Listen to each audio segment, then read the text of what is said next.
나누는 말씀은 한 사람의 완고한 바리새인이 그리스도인이 되는 과정을 기록하고 있습니다.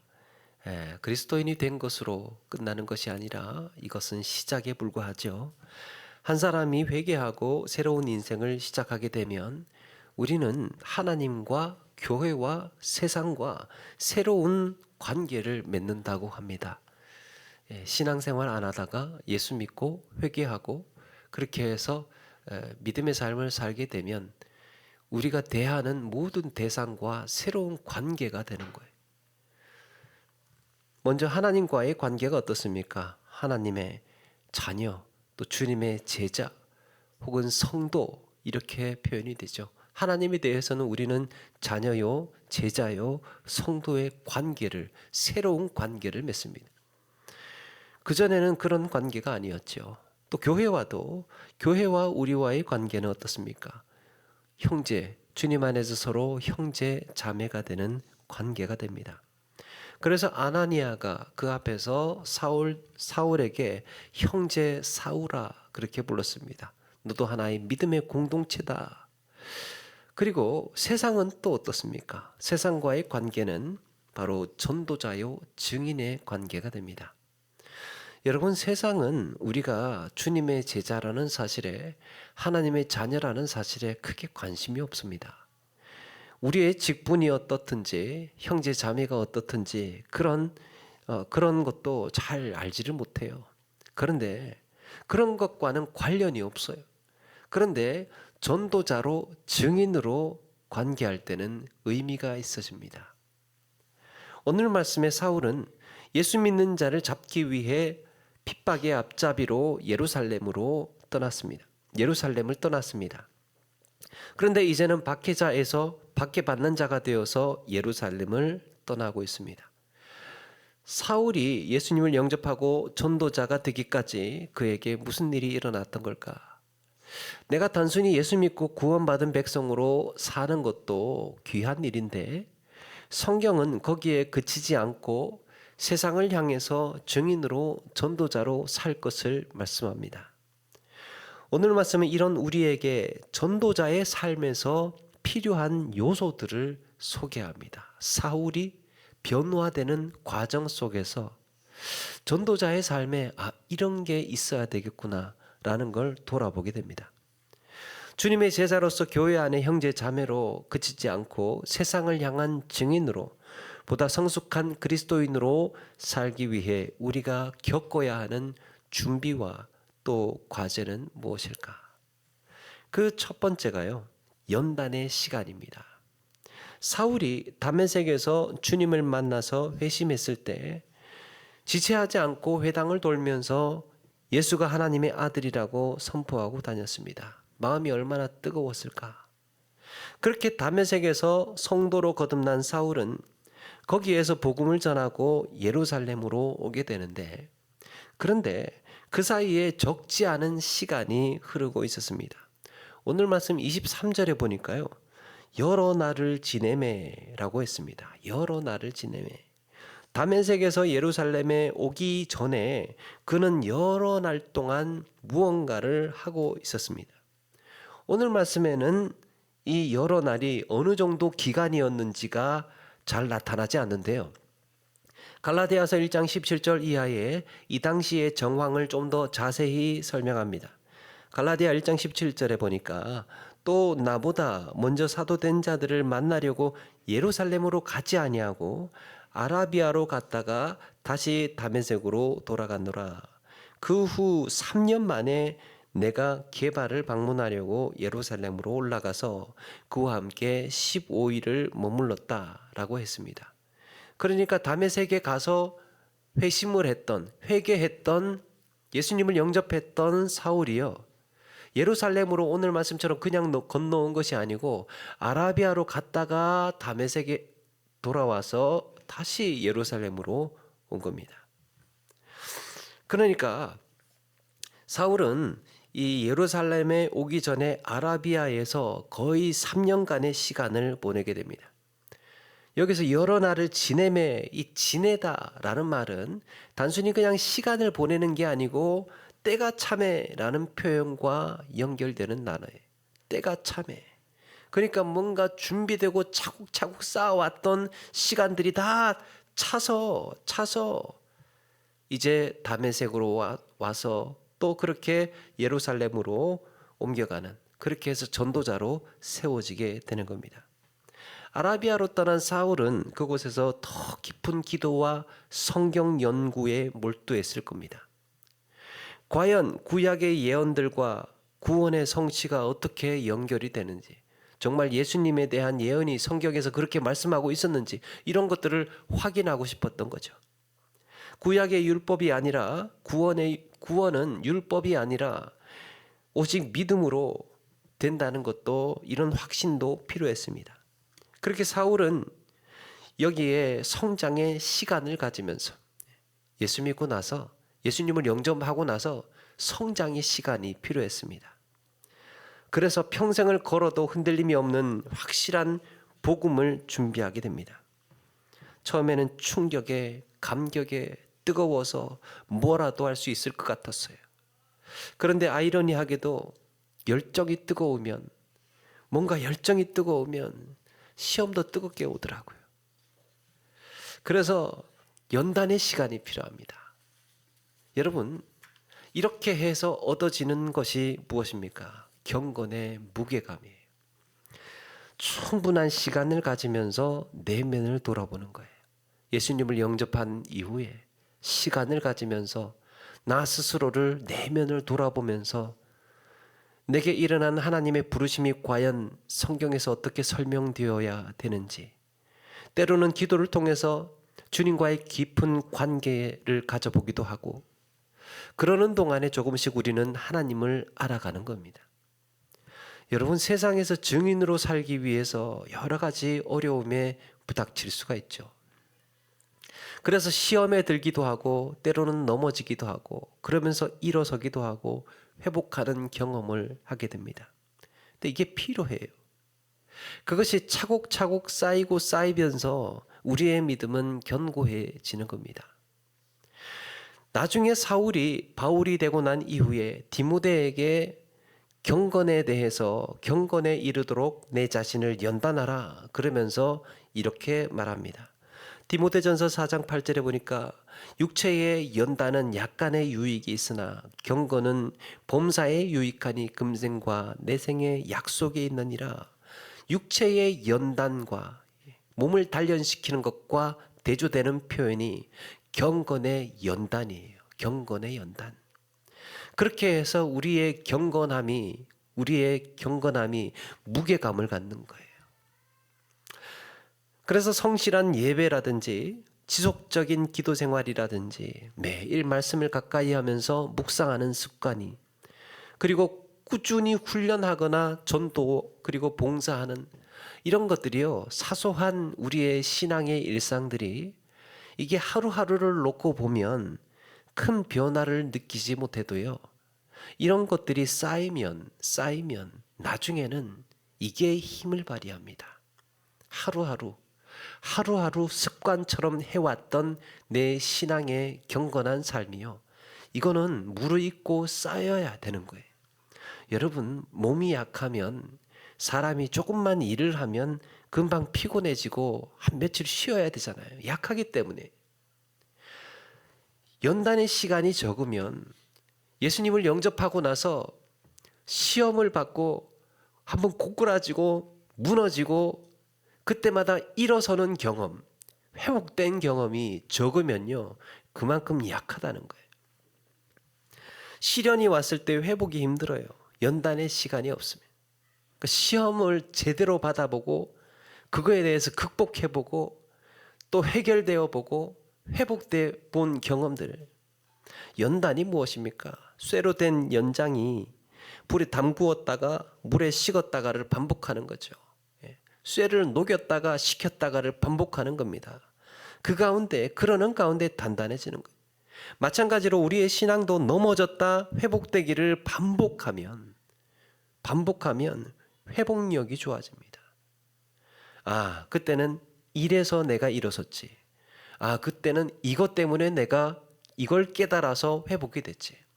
그래서 그 다음에 다시 비슷한 시련이라든지 비슷한 고난이 오면 잘 넘어지지를 않습니다. 한번 경험해 봤기 때문에. 그게 우리에게 필요합니다. 내가 그때 무엇 때문에 넘어졌는지, 내가 약한 점은 무엇인지를 시간이 지나면서 점검하고 고민하고 깨닫는 시간을 통해 우리는 증인으로 성장해 갑니다. 두 번째, 전도자의 삶에 필요한 것은 자기 간증이에요. 자기 간증. 주님께서 어떻게 내 삶에 찾아오셔서 나를 부르시고 사명자로 세우셨는지. 다메섹을 극적으로 탈출한 사울은 이제 예루살렘에 돌아가서 제자들과 교제를 나누고 싶었습니다. 그런데 사울이 누굽니까? 딱 들어서는 순간에 예루살렘 교회가 충격에 빠져요. 사울로 말할 것 같으면 3년 전에 예루살렘 교회 성도들을 다 잡아다가 옥에 가두고 박해를 주도했던 인물이에요. 그런데 갑자기 내가 예수님의 제자라면서 나타났으니까 누가 믿겠습니까? 사울은 이들과 친해지려고 그 위험을 무릅쓰고 예루살렘까지 왔는데 예루살렘 성도들은 그를 경계하고 두려워했습니다. 그는 이미 예수님을 핍박한 핍박자로 낙인 찍혀 있었기 때문이에요. 여기서 사울의 자기 간증이 시작이 됩니다. 누군가를 설득시키고 자기를 증명하는 데는요, 신앙의 자기 간증이 필요해요. 내 이야기. 비록 바나바의 도움을 받기는 했지만 오늘 말씀해 보니까 그가 회심을 하고 예수님의 제자가 된 과정을 설명합니다. 27절에 보니까 27절에 이거는요, 간증에 있어야 할 세 가지 요소가 다 들어가 있어요. 바나바가 데리고 사도들에게 가서 그가 길에서 어떻게 주를 보았는지, 주께서 그에게 말씀하신 일과 다메섹에서 그에게 어떻게 예수님의 이름으로 담대히 말하였는지를 전하니라. 그에게 일어났던 기가 막힌 일이 무엇입니까? 다메섹으로 예수님 믿는 사람들을 잡으러 가다가 하늘의 빛에 압도되어서 엎드렸고 눈이 멀었습니다. 첫 번째 그런 거예요. 야, 이거는 내가 생각해봐도 이거는 하나님이 하신 일이라고는 밖에 생각할 수가 없어. 하나님이 인도하신 일이라고 밖에 나는 인정할 수가 없어. 이게 첫 번째 고백이에요. 논리적으로 말이 안 되는 거예요. 내가 어떻게 이렇게 살 수가 있지? 그렇게 하나님이 하신 일이라고 밖에 생각될 수 없는 것. 그리고 그 가운데에 나에게 말씀을 주셨습니다. 하나님의 말씀. 내 인생을 뒤바꿔 놓을 말씀을 주셨고, 그 다음에 세 번째, 그렇다면 나는 어떻게 변화되었는가? 어떤 변화된 삶을 살기 시작했는가? 그 세 가지를 이야기를 했던 겁니다. 한때 자신만만하게 세상을 살았던 조정민 목사님이라면 아마도 많이 아실 것 같습니다. 언젠가 이분의 간증을 들은 적이 있습니다. 이분은 일찍이 기자 생활을 하고 MBC 뉴스 앵커로 그렇게 사셨던 분인데 얼마나 완고하고 강팍했던지 하루가 멀다 하고 예수 믿는 아내에게 교회 나가지 말라고 핍박하고 자기는 매일 술에 취해서 집에 들어오곤 했답니다. 그러면서 아내는 남편의 옷을 갈아입히고 양말을 벗기면서 그 발 붙들고 13년을 기도했다고 합니다. 우리 남편 예수 믿게 해달라고. 하루는 이분이 새벽에 골프를 치려고 골프 연습장에 갔는데 문이 닫혀 있더래요. 마침 한 달에 한 번 쉬는 날이 그날이었습니다. 그냥 집에 갈까 하다가 바로 옆에 보니까 담장 너머에 교회가 있다는, 아내가 다니는 교회였습니다. 근데 그날따라 도대체 저기는 뭐 하나 궁금하더라는 거예요. 뭐가 있길래 내 아내가 저렇게 열심히 교회를 다니는지 궁금하더라는 겁니다. 그래서 기자 정신을 발휘해서 들어가 보기로 했습니다. 딱 들어가 봤더니 새벽 기도 시간이었는데 목사님이 설교를 마치고 이제 불이 꺼지더니 교인들이 나와서 기도를 하기 시작합니다. 세 부류가 있대요. 한 부류는 강대상 위에 올라와서 기도하는, 두 단계 부류는 요 앞으로 나와서 기도하는 부류가 있고, 나머지 3단계는 제자리에 앉아서, 자기 아내는 제자리에 앉아서, 자리에 앉아서 기도를 하더래요. 야, 상태가 좀 덜 심각하구나. 내 아내는 구할 수 있겠구나. 뭐 그렇게 생각을 하고 이걸 지켜봤더랍니다. 지켜보니까 기도가 탁 시작되는데 막 이상한 말을 하면서 고함 지르고 거의 막 제정신이 아닌 사람들처럼 그렇게 기도를 하더래요. 나중에는 그게 방언이었다는 걸 알게 된대. 그래 이제 이거는 카메라 출동감이다. 사이비 이단이 여기에 있었구나. 그러면서 이제 신고를 해야 되겠다. 그 교회가 온누리교회였습니다. 그렇게 신고를 해야 되겠다고 하면서 마음을 먹고 고발하기 전에 내가 일주일을 한번 나와봐야 되겠다. 일주일을 한번 지켜보고 신고를 해야 되겠다. 그렇게 해서 일주일을 와보기로 작정을 합니다. 4일째 되는 날 설교가 끝나고 교인들이 찬송을 부릅니다. 찬송을 부르는데 그거였습니다. 너 예수께 조용히 나아가 내 모든 짐 내려놓고 주 십자가 사랑을 믿어 죄사함을 너 받으라. 그 찬송을 부르는데 세상에 갑자기 눈물이 나더라는 거예요. 주체할 수 없는 눈물이 터지기 시작했습니다. 고집스럽고 냉정했던 마음이, 그 언론인이니까 얼마나 그 마음이 그렇게 자기 표현으로는 좀 지독한 데가 있대요.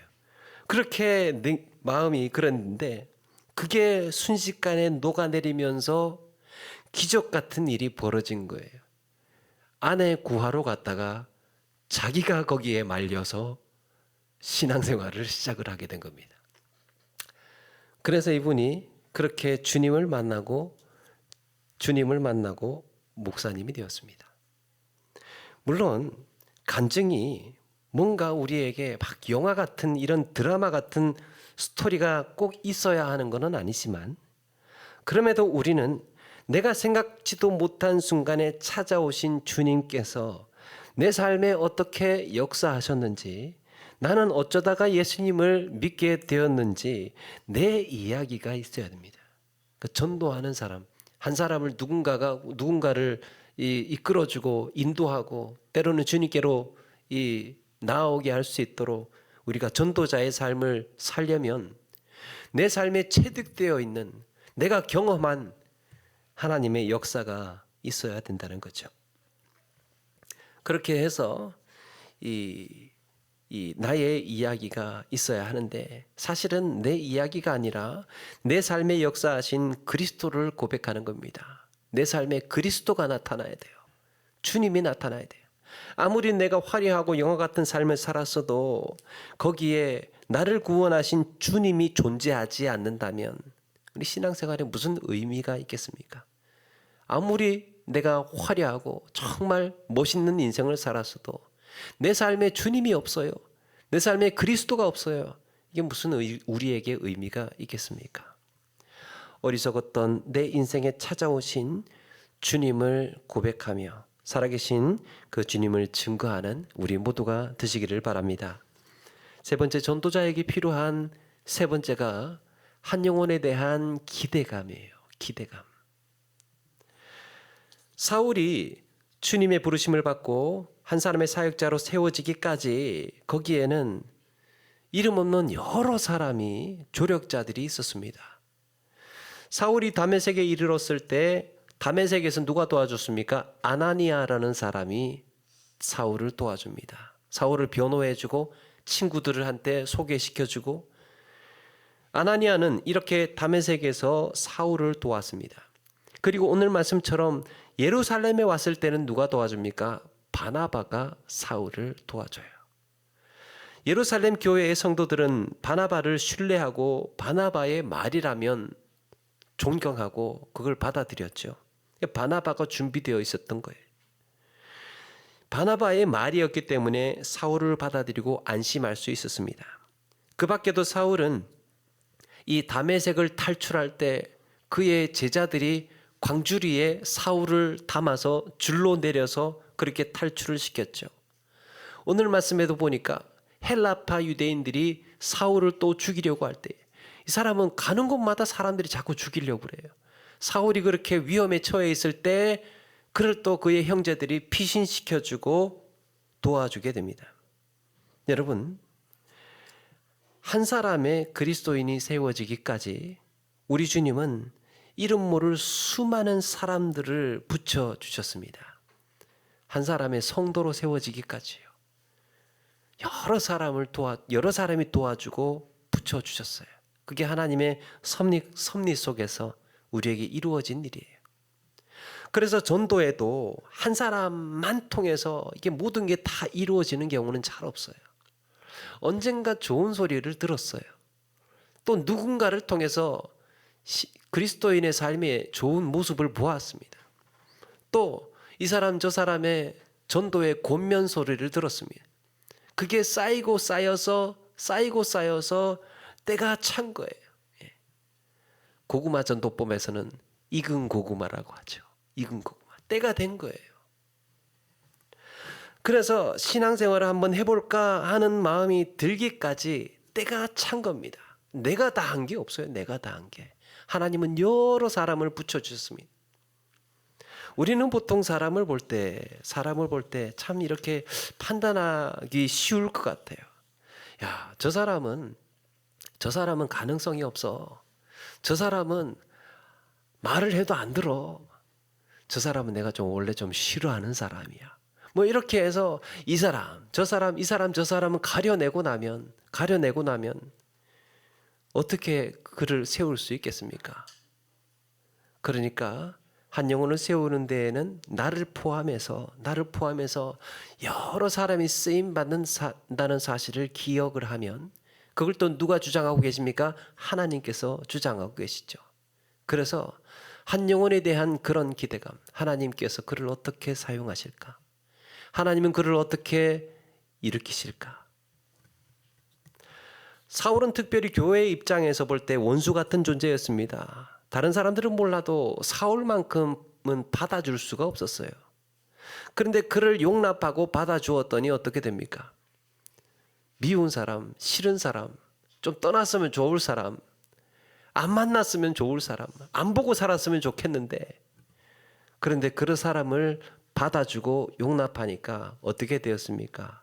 그야말로 교회 역사의 치트키 같은 존재가 됩니다. 이방 세계를 향한 복음 증거의 판도를 바꾸어 버리는 위대한 인물로 쓰임을 받습니다.